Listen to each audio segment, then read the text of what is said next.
cette deuxième journée de débat du European Lab Cluj. On poursuit donc cette deuxième journée de rencontres et de débats après un premier workshop ce matin sur la question justement de la résilience dans le secteur culturel et notamment de l'indépendance, comment préserver l'indépendance culturelle et l'importance des modèles économiques mixtes avec évidemment le poids des institutions publiques et de leur importance dans le secteur culturel. Et on va le mettre en débat un peu plus longuement dès maintenant pour cette prochaine discussion animée par MAXIM, par Lorand, qui va nous faire une présentation de ce panel. These topics about resilience and Lorand will be our moderator.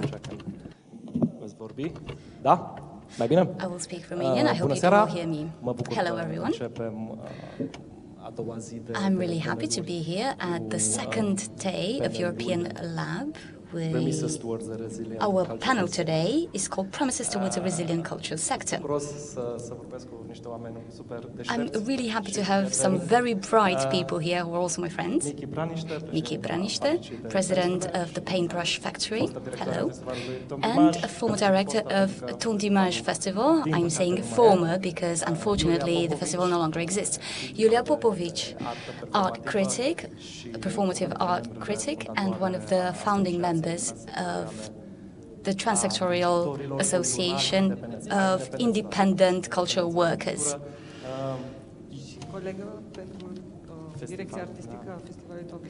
And of course, she also works for Tournimage Festival. She was one of the good allies who's very good with laws as well. And RISTA, who's a lawyer, a former councillor for the Minister of Culture. Maybe you can tell us when this happened. And Iulia was also a councillor. So we have two former councillors in two different ministries. So when was it? In 2015 and the first half of 2017. So there is some sort of continuity, so to speak. Iulia and Adi worked together in order to mitigate the damage of a law. Yes, it was the law about the so-called tax revolution, and I can brag about the fact that I contributed to the association against this. All right, so this debate is based on a frustration, the frustration coming from the tendency to, in fact, it lies on the idea of sustainability and self-sustainability. What does self-sustainability mean? So what does this concept mean? It means to be self-sustainable, to do things on our own, to grow food, for instance, and remove the state from this whole paradigm. So how can we survive without state aid?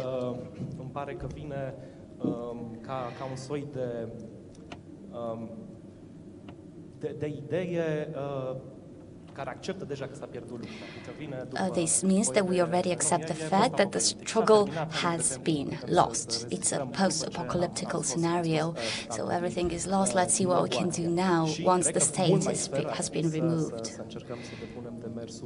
The fairest thing to do would be to try to correctly subsidize the independent sector in culture.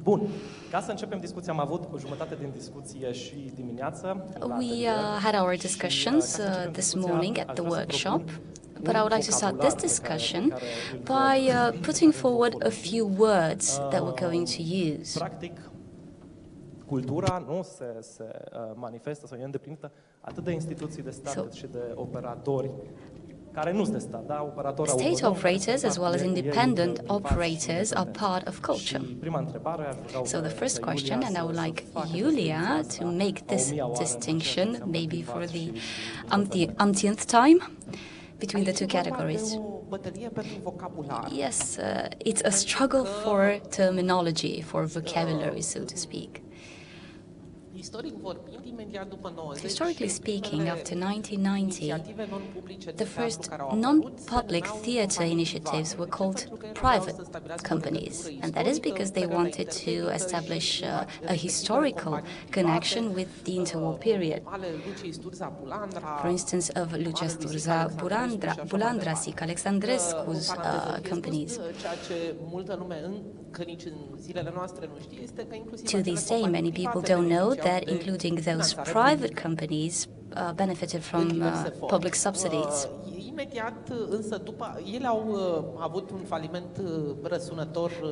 They failed resoundingly and funnily enough, and the initiatives that sprang around the year 2000 drew on in the independent area.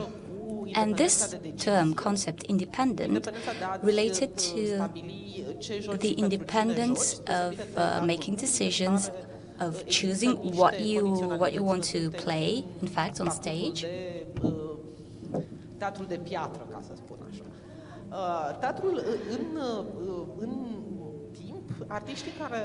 In time, independent artists, artists that come from independent theatre, added this new concept of non-profit theatre and art. And they also added a political and social and economic and critical dimension to the whole thing.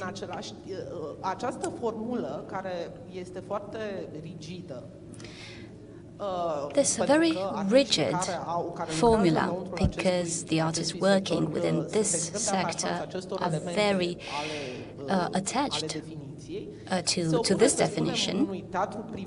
So this kind of theatre is opposed to a private kind of theatre, which is not commercials, because it sounds very bad, so let's call it a private kind of theatre, the purpose of which is to provide entertainment and not develop critical thinking within the audience, or talk about education or social elements. We have many such theatres in Romania. They're in fact mixed theatre companies. They are never commercially independent or financially independent. But it is a question, a self-perception, after all. Independent theatre companies were very successful, so independent theatre had a good rap.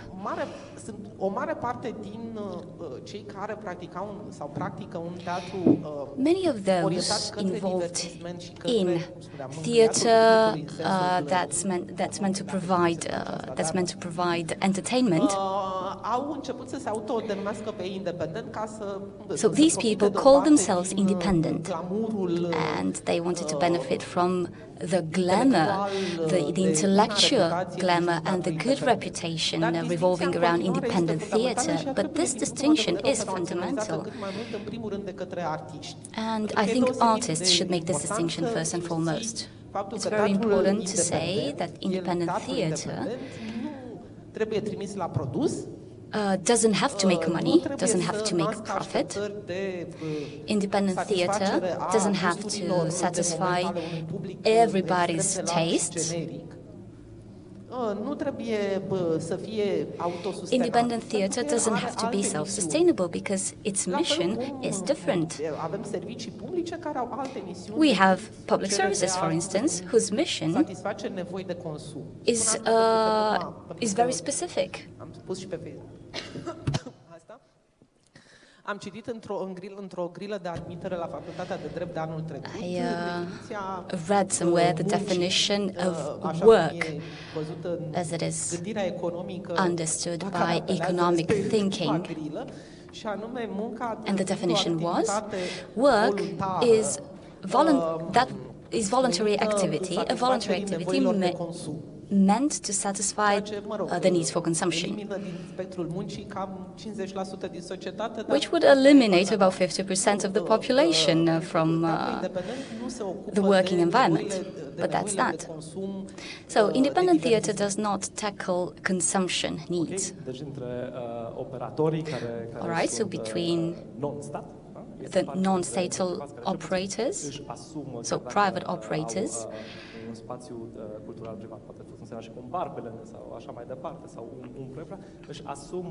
so these independent operators actually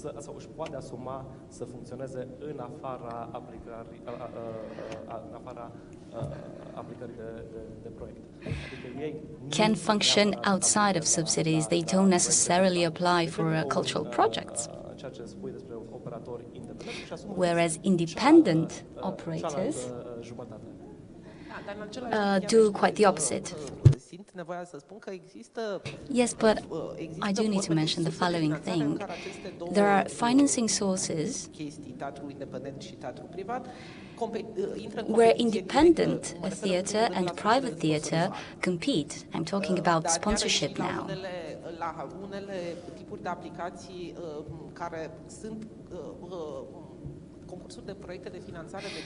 But there are also, for instance, supermarkets like Kaufland, Carrefour, and other private sector players organize various contests. În general, filosofia fondurilor publice și prioritățile care se aplică aici. But generally, the public funds are not very compatible with the way private theatres sees itself and its activity. All right, so there is a very clear distinction, mission-wise as well. The next question is for Miki. I would like to ask her about the needs that an independent space has. So we're not talking about the specific needs of an independent project, but a space that can have a program including several projects. Well, you already mentioned the very important word space. That is a critical issue in Cluj due to gentrification. So the first thing we need is space, right? A space where you can plan your activities. It is very complicated to make plans that are for over 3 years, but it's good to have a space and know that you can have their activities.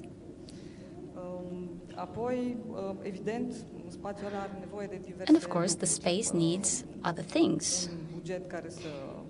You need a budget, first of all, to pay the rent. And here I would like to explain something lately, especially here at the Town Hall of Cluj.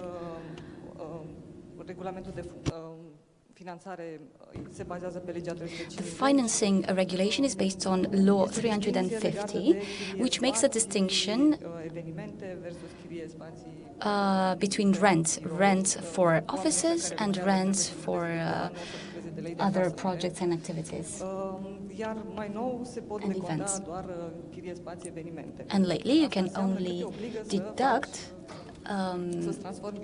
the rent you pay for event spaces. So basically you're forced to make your space a public space. The budget has to go into projects, of course, but also into personnel, the team. Many times the team is invisible, especially for finances. I talked about the team, right? So that's the human resource. The team needs to have a vision. It needs to know what the mission is and how it can implement it. But the team also needs a predictable context, and currently we don't have that.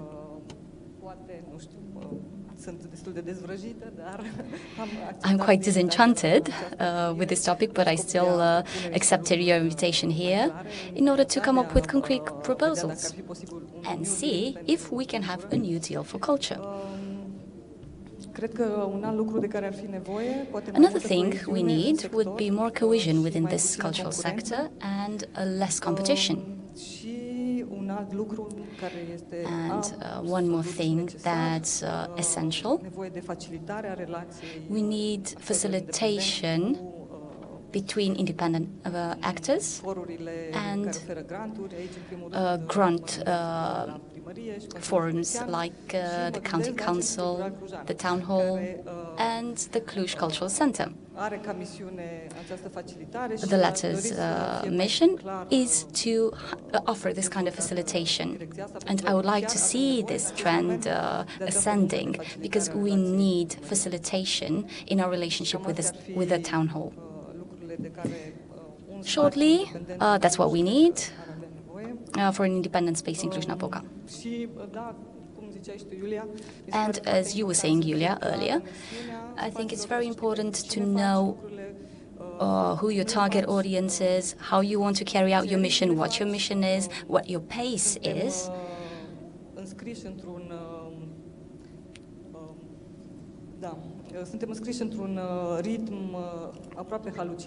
We are working at a very high speed here. You have to apply for projects because you need to ensure the workability and operationality of the space, but the funds do not cover your works.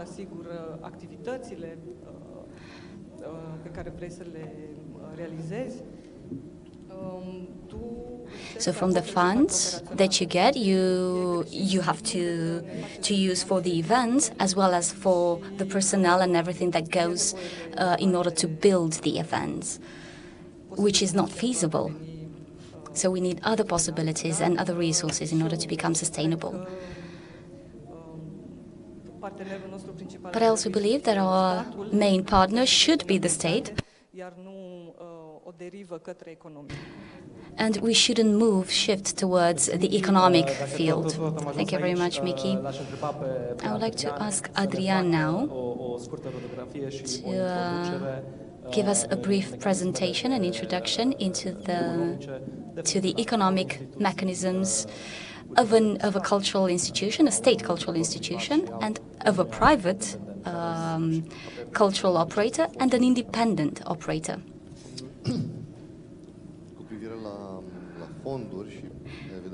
As far as funds go, and this is the most important resource, and many times it is the resource that lies at the basis of the existence of other resources, well, in the public sphere, the issue is quite simple.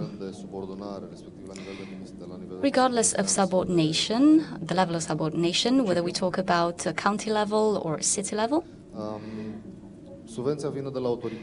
subsidies come from an authority, a funding authority.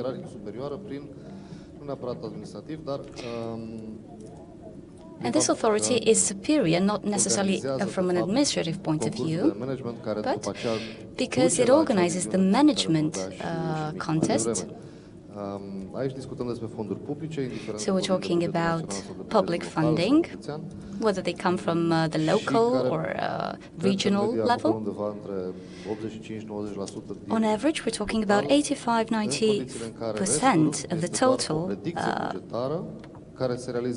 funding. But the rest also the rest of 10–15% also comes from some kind of subsidies. Independence does not exist. Self-reliance does not exist. Even what is considered profit is based on public funding somehow. As for the independent sector, there is a very funny mixture and quite chaotic, I would say.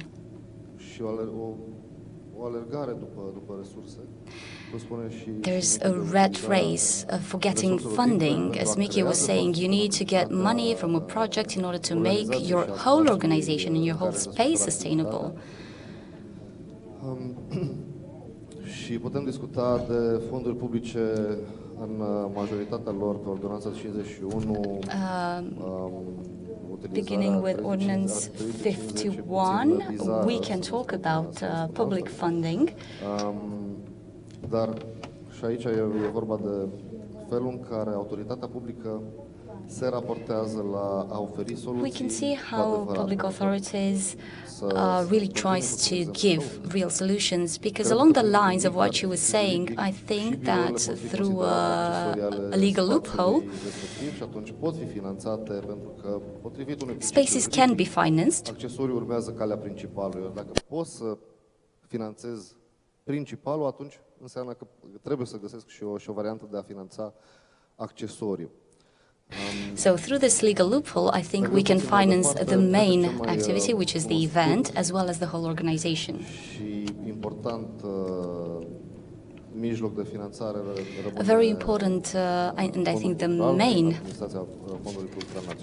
main financing source is the administration of the National Cultural Fund, but unfortunately we're dealing with a 30% decrease of the fundings through this institution. Adică prin AFCN și din Fondul Cultural Național se finanțează nu doar independenți. The administration of the National Cultural Fund also finances public players, not only independent players. Nu discutăm despre un fond care să fie. So we're not talking about a fund that's exclusively destined to independent workers. Chestiunea creației. Pe lângă And apart from these sources, there is the relationship between independent cultural workers and public institutions. Some public institutions do work with independent cultural workers and ensure them some resources. Mergând puțin mai departe, Iulia deja a deschis puțin subiectul sponsorizărilor, care și sponsorizările reprezintă. As for sponsorships, well, sponsorships are also a type of market, like, and it can be a source of financing. O intersecție, să spunem așa, între toate cele trei feluri de. And here we actually find a mixture between all sorts of operators, independent, private and state operators. So they all fight for sponsorship because public institutions can also get sponsorships. It depends on the type of organization. But more often than not, even public institutions can create an NGO through which they can get sponsorships. Și se creează acest binom între societate comercială și ONG, tocmai pentru a putea prinde într-o plasă mult mai largă toate sursele de finanțare. Și piața de publicitate e relevantă și e utilizată. Și inclusiv piața de, să nu spunem publicitate, pentru că asta merge mai degrabă spre produs, ci mai degrabă spre branding și pe sursele de responsabilitate socială corporativă. Da? We can talk about CSR in this context. This kind of resource has also been used in the cultural environment. Another financing source, according to the field we're talking about, pentru revistele culturale există fonduri cu destinație specială pentru edituri. Could be special funds for publishing houses, for magazines. These funds are sometimes provided by the administration of the National Cultural Fund again. But these are very specialized fundings for very concrete and niche activities. As for cultural magazines, there is a distinction between the magazines owned by creator unions and the independent magazines. N-ar fi independente și statul ar putea să spună sau să aibă un cuvânt despre conținut. Ele rămân independente din punctul ăsta de vedere. Astfel încât putem spune că it's safe to say cel puțin formal that at least formally o linie de finanțare sau there is at least one line of funding, one means of funding.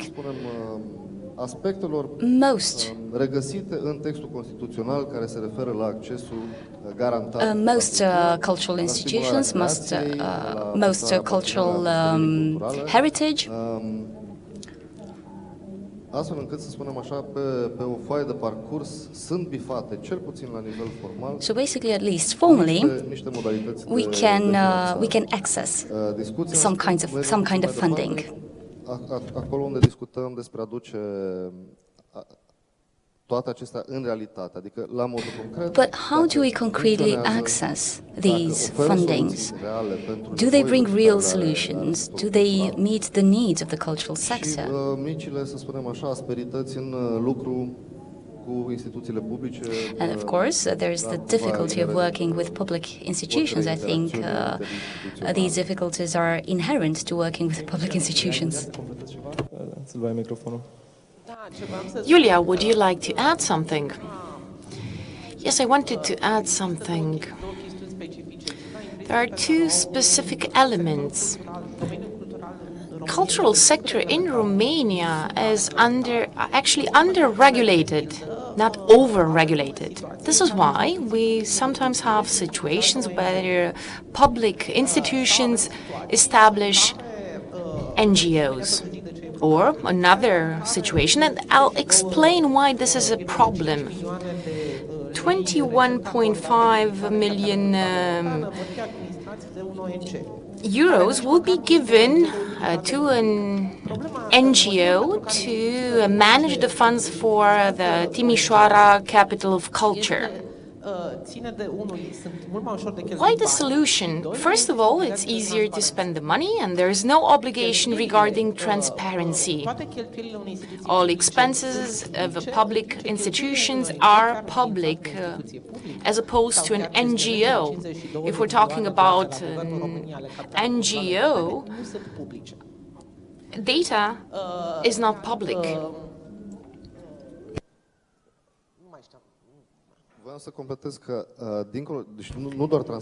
I wanted to add something. Of course, transparency is also an issue. They don't have the same obligation. On the other hand, they have more tools or possibilities when it comes to hiring personnel, acquisitions, and so on. But there is this lack of transparency, as you mentioned.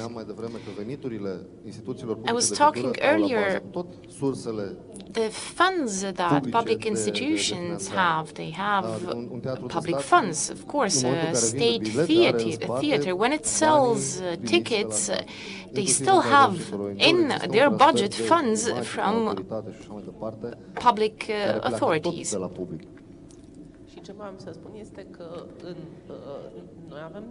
I also wanted to add that we have some gaps in the legislation. The legislation in the cultural field is, however, not that pathetic as its implementation. Even the story, maybe not everyone understood this. There's this principle of the general law that regulates a certain field, and then a specific law which brings in particularities.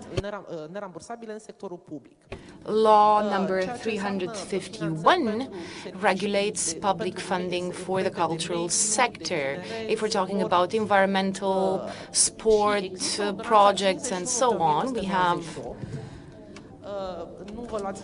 law, and then we have Ordinance 51 now from 98, and this is for grants in the cultural field. In principle, the specific law prevails in front of the general law, and then we have the Ordinance 51. However, this ordinance establishes the obligation to set up commissions with external experts. And the law 350 says that this evaluation is done by the employees of the authorities, for example, the town hall or the city council. This is why in Cluj, in Bacău, in Timișoara, and in other cities, public funding is given based on Law 350, based on the organization of competitions. And this is an abuse, actually. This gets local authorities being the only decision makers, deciding internally about how to give out public funding, as opposed to what the law would require to have external commissions of external experts.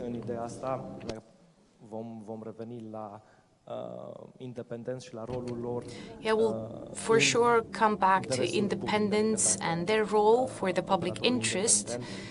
When we're talking about an independent operator who actually produces a public good, and I'll actually come back to you, Adi. I'd like to talk about the principles, and maybe I'll have another question then. De principiu, să spunem așa, ca să continui de la ce ai spus tu. In principle, building on what you were saying, culture represents a public good. We do have a right, a constitutional right.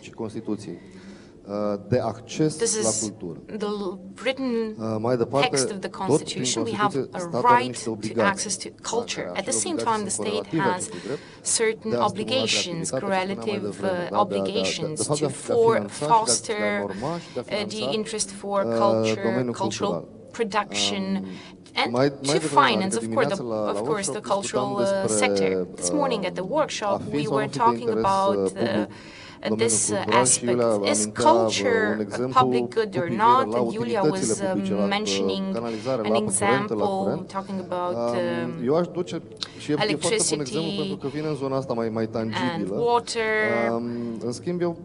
and so on, that we have as public goods, or talking about health, for example. Maybe cultural goods are not that tangible, but they aren't so abstract either. So we could go into a debate, an endless debate maybe, regarding what we've learned in our human history regarding our need for these services. In my opinion, as I mentioned, this is not only my personal opinion, it's also my professional opinion as a legal expert. Culture is defined in the Constitution along with education as a public good. Prima dată este educația și imediat după vine cultura. Education comes first, then comes culture, also in the Constitution. And the access to education and culture is a constitutional right that all citizens should be granted with. Now, how do we turn this abstract right into a reality? The Constitution and the laws are just the theory. We have to put them into practice. Moreover, I do think that this interest is a public one. We have myriads of examples where the state or public operators could have an interest that would ensure resources, of course. And I'm thinking about soft power now, cultural diplomacy. Today we're participating in an event that is being organized within the French-Romanian cultural season. This event itself is part of this implementation of the public interest. I wouldn't see a private operator being so interested in this, being interested in building bridges for cultural diplomacy. I'll take your idea and go to Iulia. Beyond the public interest, even if we would leave that aside and say, let's leave the cultural sector function on the market, we can't actually use the same standards in terms of efficiency when we're talking about having a theater play or a jury, for example. It depends on the cultural field, the movie and music. For example, And I'm talking about these as performance art, but these are types of fixed performative art. Due to technology, they have access to different distribution networks. This can ensure profitability or feasibility, at least, of the project. You have a cost which is minimal for access to this. Let's think, how much does a Romanian music CD cost? 45 lei, 10 euros, for example. Just think about what happens in the public theater. Cost for one beneficiary amounts to at least 200 lei, which is about 40 euros. We're talking about expenses for having one seat in one performance. Let's say public theater can afford this. If you talk about independent plays, however, the costs per beneficiary amount to approximately 200 lei or less.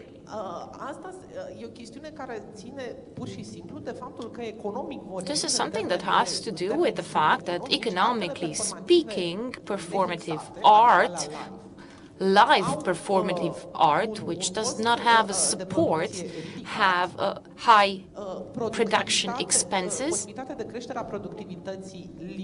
a limited chance, opportunity to have more productability, and this is why the human cost is not correlated with the productivity itself. I'll go back to the story from this morning with accountants and Molière. A team of Americans made the first analysis of performative arts in 1960. And they started circulating certain concepts that can be applied to other fields. For example, cost disease. This competition for balancing the costs with the expenses, because performative arts cannot bring a balance. And this is where the story with Molière starts. When Molière was alive, you would need 12 accountants and about 3 hours and 10 actors to play a theater play written by Molière. In 1966, when the team investigated this, you would need one accountant, 1 hour, but you would still need 3 hours and 10 actors. This hadn't changed, of course. And the same principle applies to other fields. This all has to do with communication in time, over time. For example, kinetotherapy. It's hard to do this at a distance. You have to physically be there, and the time of recovery is the same 2019 as in 1940. Psychotherapy, for example. You can use Skype for psychotherapy, but you will still spend 1 hour with a single person. The same applies to education. One of the biggest problems of hardcore economists, liberal economists, is that they can't really use the time efficiently. In 2019, children spend the same amount of time to learn the ABC as they did in 1960.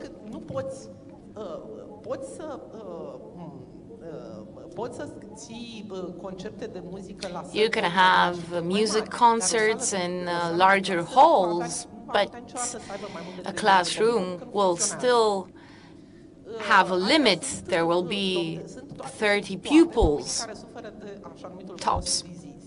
So there are several fields that suffer under this cost disease.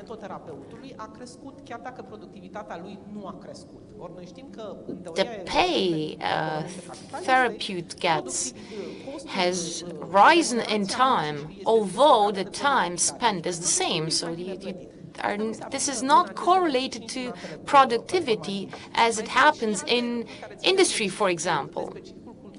There are other elements, particular elements of the cultural field. For example, revenues by artists are not correlated to the same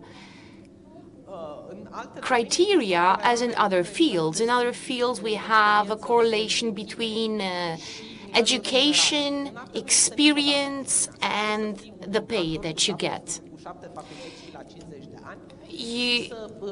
In the cultural field, you can be an art actor, 50 years old, and earn just a little, or you can be an 18-year-old young man who gets to be famous and gets to Hollywood.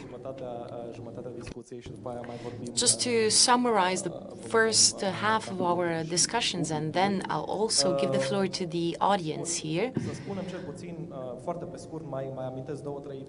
Shortly, just to give you three ideas from this morning. Apart from the public interests that are served by the independent operator, there is another important element, that independent artists reach the periphery, faraway places, what state institutions do not manage to do.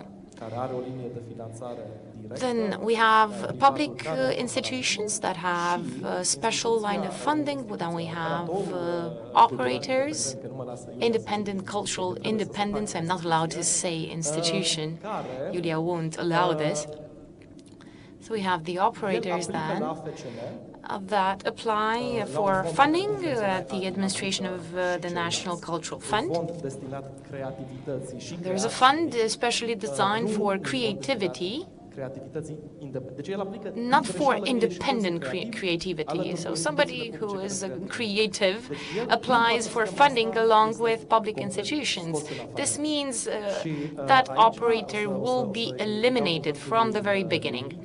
And I'll give the floor to Miki and then have a round, maybe around the table.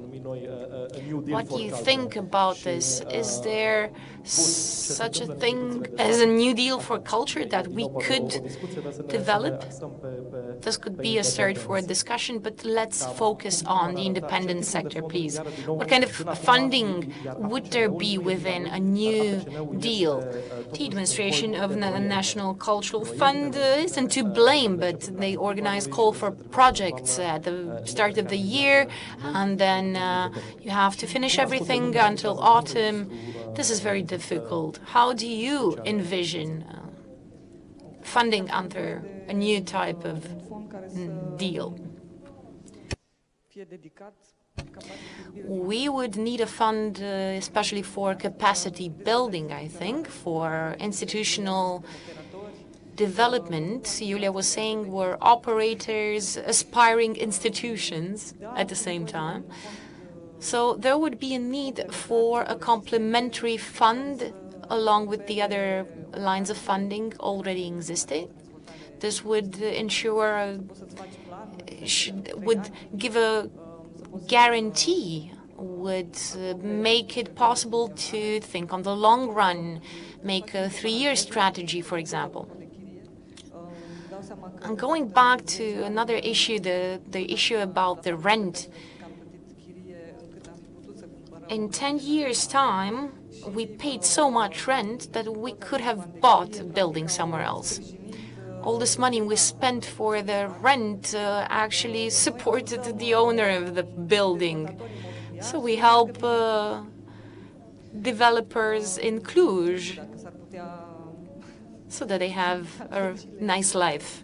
I don't know what we could change in this regard, to have eligible costs, for example, for buying a certain building after spending some time there, and proving that you should be able to stay there in the future as well. So I do think an operational fund would be a next step. I don't know exactly how this could be designed. I think there are many independent cultural operators that have managed to show in the past 10 years that they are still creative, they can develop projects, and they do deserve to be on the market and develop themselves. It's unfair to compete for the same funding with those who have a vast experience. That's why I would make a distinction between the two types of organizations, the ones that are already established and have experience, and the new ones.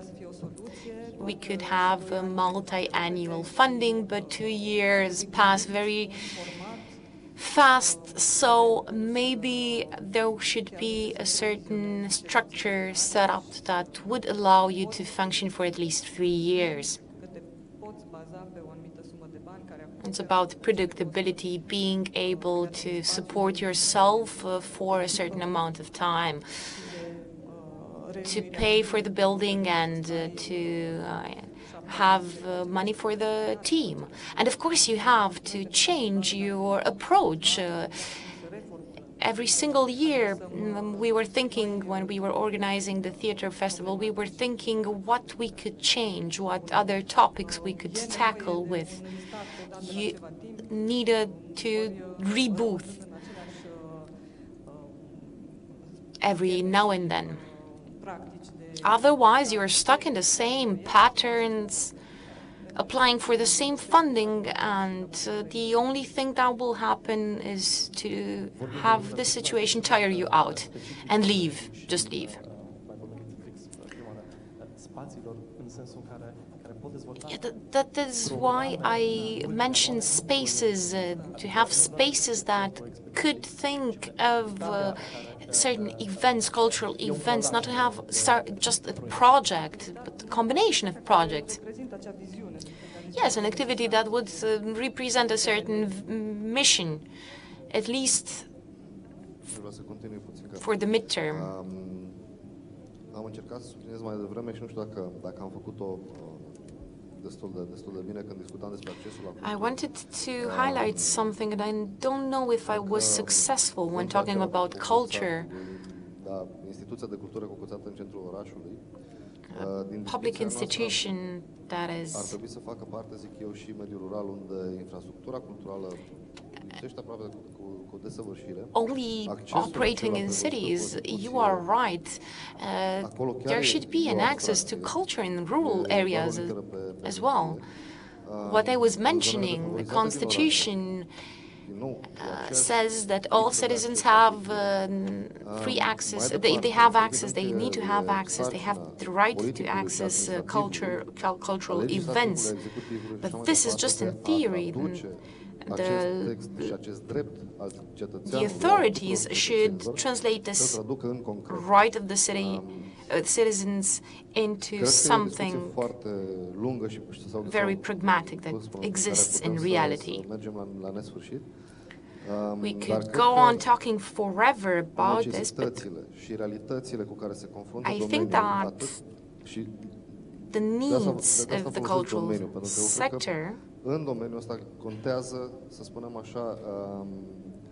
I do think that this sector, in this sector, experience counts a lot.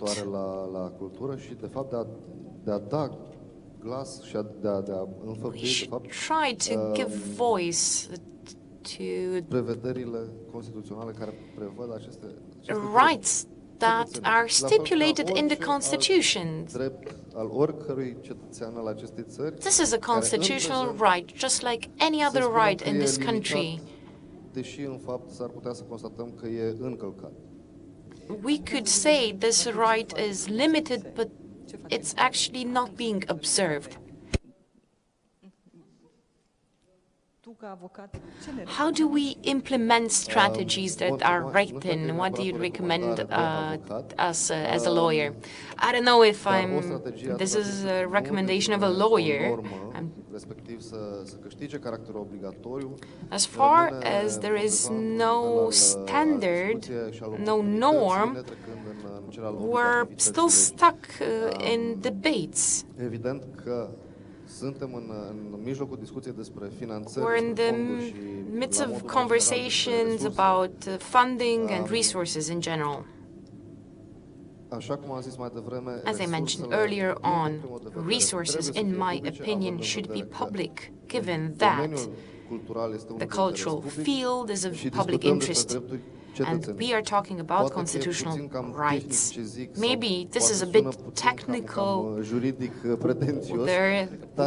or this is pretentious coming from someone who's in the legal field, as you said. Yes, how do we regain our rights? I'd like to give Iulia a chance to say something. I just wanted to say, yes, they should be public and dedicated.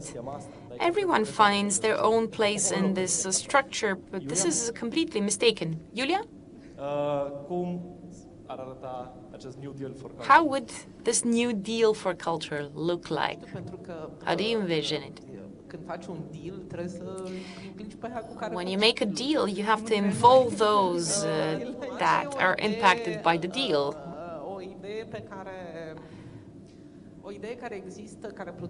This is an idea that is just floating in the air. We've been talking about this with a lot of people. Next year we'll have elections, and artists for sure will be asked again to make motivational videos and to get signatures and so on. So the main idea in this context would be to work together, as the theory says about public policies. We should work in circles for consultation to build something around several central ideas. What would be these central ideas? A promise by political parties that they will not change the statute of independent operators in culture, then a certain predictability, institutional predictability. I think the biggest revolution in Romania would have to have 1 year. The first revolution would be to have the same person running the Ministry of Culture for 1 year. But another revolution would be to really talk about what there is to be done. We should work about what there is to be done, not just be vigilant every single day to pay attention what is happening. We had in 2019, at the beginning of the year, an ordinance that was adopted, and it was very urgent. That's why they needed to adopt an ordinance. It was only applied 6 months later. Wasn't that an emergency? So this would be something that should be done, to have a clear regulation of the relationship between the public sector and the independent cultural operators, and then we need a certain approach towards cultural workers as workers per se. And what I was still saying pe care o propuneai. There should be a cross-party cooperation or not. So we still have 10 minutes left. I'd like to open a round for Q&A, and then we can, of course, continue on our discussion outside. Julien? Da, nu știu dacă se face aici în România. I don't know if you have something like this in Romania. In France, we have lyrical works that are shown live in theaters, in cinemas. We have opera live streamed in cinemas. Maybe this could be done here as well, to pay a certain amount to have something from an independent theater live streaming online. This would be an idea for funding. And on the other hand, I'm thinking of this, if there is a continuing tendency to use technology for the independent theater, maybe we could have holograms one day. We don't need the actors anymore, isn't it? Maybe that would be more economically feasible. Just an idea for the future. Of course, in Romania, we do have streamings, live streaming, or we have opera shows from abroad being shown in TV, broadcasted. First of all, this is something snobbish. It's not so successful as you would think. The opera in Bucharest, for example, if it were to do this, I don't know if they would get enough revenues to cover the costs for this new type of exploitation. Second of all, pay to see theater on the internet. Isn't it better to see a film? The essence of theater is to have a live show. This form of exploitation is the form of exploitation. We have, for example, live streaming international. This is a form of documentary. This is targeted at professionals, first of all. It's useful for promoting actors, but this is not a form of actually consuming the product itself. You don't have a trained audience to see a theater show which is live streamed. At least you don't have enough people. Dar în mod normal, astea sunt drepturi suplimentare pe care trebuie să le plătești către artiști și nu este, cum să spun, posibilitatea should pay the artists actually if the show is live streamed. This should be extra money that the actors get. So the interest for live art is relevant. The idea of holograms, why not? Maybe this is how the future will look like. But what we can now see on an international scale, two tendencies. First of all, the rise of technology, whether we are talking about transmedia and these things, and then going back to the analog, going back to a minimal message where you have this minimal connection between the actor and the public. These are the two global tendencies.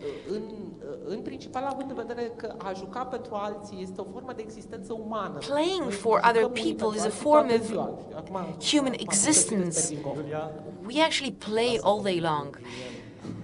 Okay, I'll let you continue with Julien in the break. Istvan? Mi se pare că ora asta se termină exact când ar trebui să înceapă. In fact, I think we're finishing when we should be starting. Well, secondly, you were saying that culture appears in and education appear in constitution, but in fact the law only outlines the negotiation context. And in these negotiations, culture is very humble. So what good can come out of these negotiations? Look at the past 30 years. What culture doesn't see is that capital really needs culture. Politics needs culture to be seen as legitimate, and so on and so forth. And at the same time, culture is too humble. So thinking of the needs culture has, culture needs to see that it has a true power for negotiation.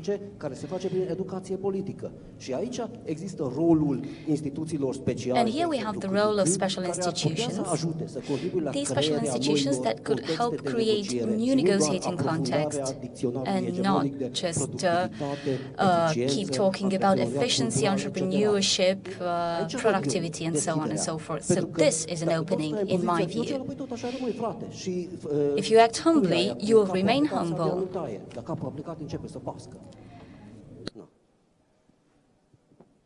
Okay, merci, Istvan. Thank you very much, Istvan. Mai sunt intervenții? Are there any other comments in the room? Ultima întrebare, ultima intervenție sau un... One more comment, one more question, if you have. Bine, atunci poți să spui. Yes, go ahead, please. Așa, că e ultima intervenție. So one more intervention, if you want. No? Mulțumesc mult. All right, in this case, thank you very much, Iulia POPOVICI, Adrian RISTA, and Miki BRANISTE. Eu sunt Lorand MAXIM. My name is Lorand MAXIM, I forgot to say. Facem o pauză după care... We're taking a break now, and then we'll continue with our next panel. Cu următorul panel și, cumva, da, cam se gata când ar trebui să înceapă, dar cândva tot trebuie să înceapă. And it's true, we're finishing just as we should be starting, but at least we've taken one small step. Thank you very much for participating.